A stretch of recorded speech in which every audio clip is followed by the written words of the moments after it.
firstly, I was, I think, one of the few surprised that there was so much ado about Nigeria being the largest economy in the continent. Anyone remotely close to Nigeria would have known that the weakness in the institutional framework there was the only reason this fact wasn't on the table years back. Yeah, and so I don't think it was such a big deal as we've made it out to be. But I do think for South Africa, it is a moment it is a great excuse to actually recalibrate how we think about the continent. All the things that Adrian has said here with respect to benign growth in South Africa and prospects going forward are fine. I mean, I think you point at very pertinent issues for us to contend with and to deal with very quickly. But frankly, I do think there's also an opportunity here to realize that the world is starting to look at us as part of a whole, as part of a regional economy that goes beyond Limpopo, Messina, that goes beyond DR, and looks at, firstly, 300 million people in Southern Africa, looks at 800 million people in Sub-Saharan Africa. That is our market. That is our market for goods and services. That is where household expenditure is actually growing at a significantly high rate, disposable income going at a significantly high rate, over 600 million people that in the last 20 years have moved from rural to urban areas. Africa must be our playground, must be who we are. By the way, we are in Africa.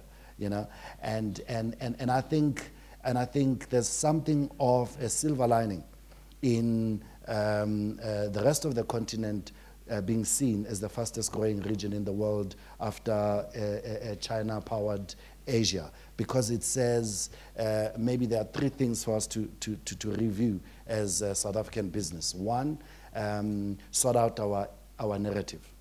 There is something about an SA Inc. narrative that has gotten stuck at African Renaissance at a 10,000 feet level, Africa rising narrative, we are a gateway to Africa, we are big and best. That is self-defeating.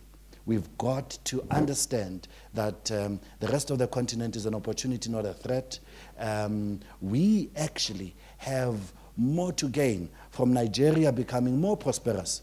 Geez, from the DRC becoming bigger than South Africa in terms of GDP, and many other countries. Why? Well, because, you know, as every business person, you look at what it is that you have to give, that you can compete against others successfully and in a sustainable manner. I think we've got to review what SA Inc. business is about in this continent, in this region, in this generation. And once we ask those tough questions, I suspect we will be forced to move away from the comfort zone of our natural resources to identify that deep in our DNA is in financial services, banking, auditing, accounting, in services. Something that we can offer Africa, that Lagos, that Kinshasa, that Nairobi is going to battle to offer. Yeah, and rebrand ourselves as business based in South Africa for Africa and unlimited by, frankly, colonial boundaries. So there's something there about SA narrative that's got to be challenged by Africa's rise beyond just the politics of Africa rising. Secondly, and it goes back to something Jen has already touched on. It is about being a bit more bolder, I would call it. We've got to bring down barriers to intra-trade in the continent, and we have to lead in this regard. Germany would not be today a force that it is if it wasn't leading in the EU. Yeah? China is doing exactly the same thing with the big Asian markets. It is what America got right with Latin America and Canada 2-3 decades ago. We've got to lead in this regard. And this, what I call economic xenophobia, that we have here is actually a problem. You go to Dar es Salaam, you go to Nairobi, and you find entrepreneurs, you find business people who are thinking about East Africa, yeah, and the East Africa Economic Trade Group there is way ahead of SADC, is way ahead of all of the other regional powers, and that has enabled these markets to actually think broader, to grow faster, and to be unhindered. And I think we need SA business here to actually push our policymakers, to push ourselves to making sure that we can access this 300 million market, this 800 million market in our doorsteps, before the Chinese, before the Indians, before others actually beat us to a pulp on it. Lastly, I think it is economic transformation. And here it is both sorting out our own stuff, yeah? So it is economic transformation with a small t that relates still to racial and gender transformation of business in South Africa.